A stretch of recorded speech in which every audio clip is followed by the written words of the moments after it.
So another new Roblox One Piece game releases tomorrow. And listen, I know we keep getting One Piece games. It's not my fault. I'm just here to report the news. I'm not making the games, okay? Because just last week, we got a new One Piece game called Haze Piece. And I believe a week before that, we got another game called One Piece New Dream. And I have videos on both of those games. And if I'm being honest here, they're both really not games I would recommend you play. So today, we're going to be talking about the good, the bad, and overall, if Pirates Destiny is something I recommend you guys play. But if you want to support the channel, hit the like and subscribe button. And let's get straight into the video. So first, let's talk about what's actually pretty cool about this game. And the coolest part about this game that I've seen so far is how it kind of follows a story similar to actual One Piece. Now, even with that being said, it's still definitely not a story-based game or anything, which does suck because an actual story-based One Piece game I think would be really good. But this game is just more like a normal One Piece game with more story aspects than your average one. For example, they have story raid mechanics like at Baratier, where you fight all the different enemies that you actually seen in the One Piece anime. And I'm not just talking about the main boss like Don Krieg. They show you a lot of the characters that a lot of people forget about that are actually really relevant to early One Piece. Like even Don Krieg himself is left out of a lot of One Piece games, and honestly that's really stupid in my opinion because Don Krieg is really significant in early One Piece. The next thing I want to talk about is the fruits, and they're kind of 50-50 for me. Some of the fruits like Flame look really generic, but there's also ones that look pretty unique like Barrier, for example, or even Smoke.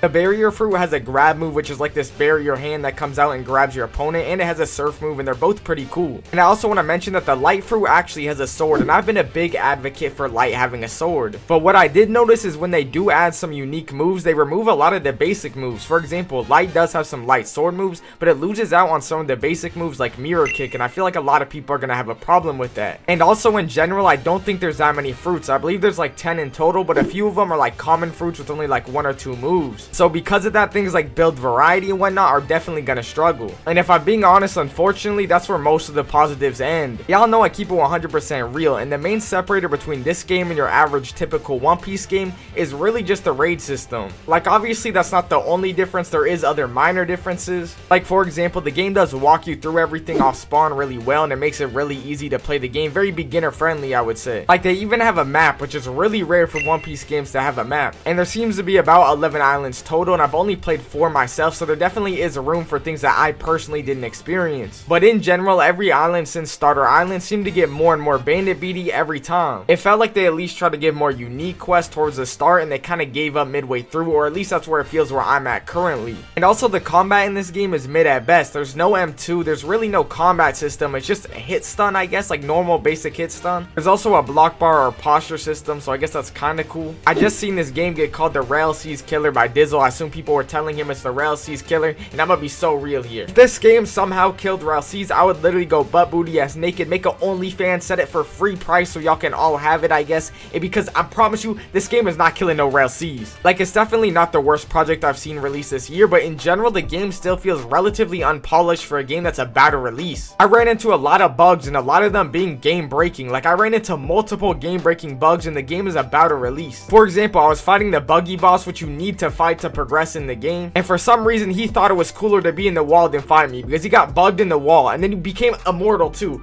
You couldn't hit him in the wall, so now he was just bugged completely, and you can't progress because he doesn't despawn. And that was 3 days before release, so how much can they really fix in 3 days? And if I'm being honest, I don't really think this game is optimized to be ran with a bunch of people, not in terms of performance, but I mean there's like one bandit circle for 1 million people early in the game. So if I'm being honest, I really don't see the release of this game going very smoothly. But do I recommend you guys try out Pirates Destiny? And to that it really depends. If you're just looking for something to play temporarily and you have a lot of free time, I would for sure check it out. But if you don't have any free time and it's kind of something you're gonna have to make time for, I don't think it's that good of a game. Although it does have some things that I think are pretty unique, overall it's still a pretty similar experience to a lot of the other One Piece games, and it will most likely be a temporary One Piece game. I really don't see this game getting like 1 million updates. It definitely could, I'm not saying it won't 100%, but I don't really think this is like a long-term game people are gonna play. And apparently this game has been in dev for 2 to 3 years. If I had to take a guess, it kind of looks like they've been on and off with it, because this game does not look like they've been working on it for 3 straight years. It does look like there was a lot of passion in it at one point, but I feel like the game just, you could clearly tell it has not been worked on as much as some people are saying it is. And apparently people are just calling anything the Rail Seas Killer, because there's no way we are considering this a real Rail Seas Killer or anything remotely of that nature. And I'm not even hating on Pirates Destiny, I'm just trying to figure out who are the people making these claims, making these accusations that they're clearly not supported. There's no way whoever said that actually believes that. What we also saying, eating simulators killing Rail Seas, everything killing Rail Seas? I also forgot forgot to say I have some tester spots I could give away if y'all want to like, subscribe, comment. The game comes out mad soon, so maybe you could also use them for updates.